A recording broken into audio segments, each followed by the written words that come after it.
కరీంనగర్ జిల్లా సైదాపూర్ మండలంలో పరువు హత్య కలకలం రేపింది. పెళ్లై 2 పిల్లలున్న వ్యక్తితో సంబంధం పెట్టుకోవడంతో శివరాంపల్లిలో యువతిని తల్లిదండ్రులే మట్టుబెట్టారు. అదే గ్రామానికి చెందిన యువకుడిని ప్రేమించిందని కన్నబిడ్డకు బలవంతంగా పురుగుల మందు తాగించి గొంతు నులిమి హత్య చేశారు. అనంతరం కడుపు నొప్పితో ఆత్మహత్య చేసుకుందని పోలీసులకు ఫిర్యాదు చేశారు. గత నెల 14వ తేదీన జరిగిన ఈ ఘటన పోలీసుల విచారణ అనంతరం హత్యగా తేలింది. నిందితులను అరెస్ట్ చేసి రిమాండ్కు తరలించారు. ఆగదే గ్రామానికి చెందిన ఒక వ్యక్తి పోలు అనిల్ అనే వ్యక్తితో ఆ వ్యక్తి అమ్మాయిని ప్రేమ దాంట్లో వ్యామోహంలో పడివేసి ఆ అమ్మాయిని ప్రేమిస్తుందని వెంటపడటం వల్ల మేబీ ఆ అమ్మాయి కూడా సపోర్ట్ చేసిందని తెలిసింది.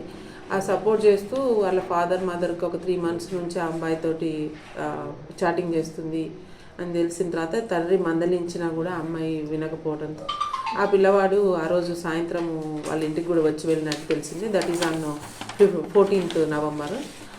ఆ పిల్లని పాయిజన్ ఇచ్చి ఆ పాపని పాయిజన్ ఇచ్చి మళ్ళీ ఎందుకన్నా మంచిది మళ్ళీ బతుకుతుందేమో అనే ఉద్దేశంతో గొంతు నులిమి కూడా తండ్రి సొంత తల్లిదండ్రులు ఆమెని చంపేసి తెల్లారి పొద్దున ఆమెని పోలీస్ స్టేషన్లో ఒక దరఖాస్తు ఇచ్చారు.